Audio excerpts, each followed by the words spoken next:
अस्सलाम वालेकुम दोस्तों, क्या हाल चाल है। जी दोस्तों, तो थोड़ी आपको डिटेल पहले बता दें, बाद में इधर बारिश इतनी ज़्यादा हो चुकी है अभी, और वो दूर गाड़ियां जो हैं वो पानी में भी डूब चुकी हैं, वो भी आपको दिखाते हैं। और दूसरा ये कि पहले खसब की तरफ भी चांसेस थे कि डायरेक्ट इम्पैक्ट पहुँचना पड़ेगा, लेकिन वहाँ से अब डायरेक्शन चेंज हुई है और मस्कत की तरफ ज़्यादा जो है वो हो चुका है। और ये भी कि मस्कत में ऑलरेडी जो डीप एरियाज़ हैं, जो गहरे नशीबी इलाके हैं, वहाँ पर पानी भर चुका है। बारिश के पानी को देख के आप जो है अंदाज़ा लगा सकते हैं। पहले भी बारिशें होती थी तो ये पानी वो वॉल को नहीं लगता था, ये जो बड़ी बिल्डिंग की दीवार है।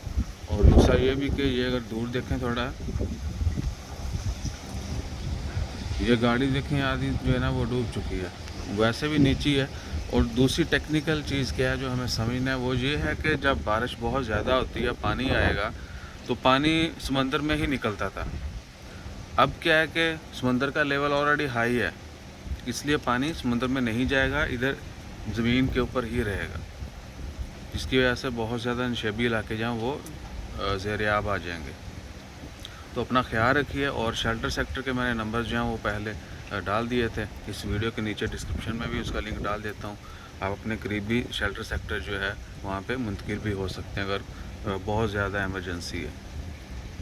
और बहुत सारी जगहों पे आरओपी की जानब से, दीगर इदारों की जानब से लोगों को एवैक्यूएट भी किया जा रहा है। बहुत सारे लोग गाड़ी में फंस चुके थे। हम थोड़ी देर तक बाहर भी जाते हैं और देखते हैं कि समंदर पे और थोड़ा इर्द गिर्द जो है क्या सूरत हाल है, वो भी आपके साथ शेयर करते हैं। तो वो दूर देखिए, अमीरात वाला रोड जो है, बादल इतने गहरे हैं वो तो नज़र ही नहीं आ रहा।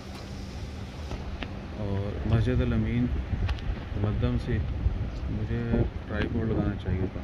और इसके राइट पे जो है ना, इधर होता था अमीरात रोड, तो वो नहीं है। वो पहाड़ सामने देखें, मेरे नहीं ख्याल विजिबल नहीं है, आँख से भी नहीं देख सकते, जूम करके भी तो क्या नज़र आएगा। तो ये सारे बादल, ये देखिए फुल यानी क्लाउडी और डार्क क्लाउडेड, यानी भरे हुए बादल हैं। तो बस दुआ कीजिए अल्लाह ताला सबकी खैर फरमाए और हम सबको अपनी हिफ्ज़ ईमान में रखे। थोड़ी देर तक बाहर का जो है ना व्यू वो भी आपको दिखाते हैं। जज़ाकल्लाह।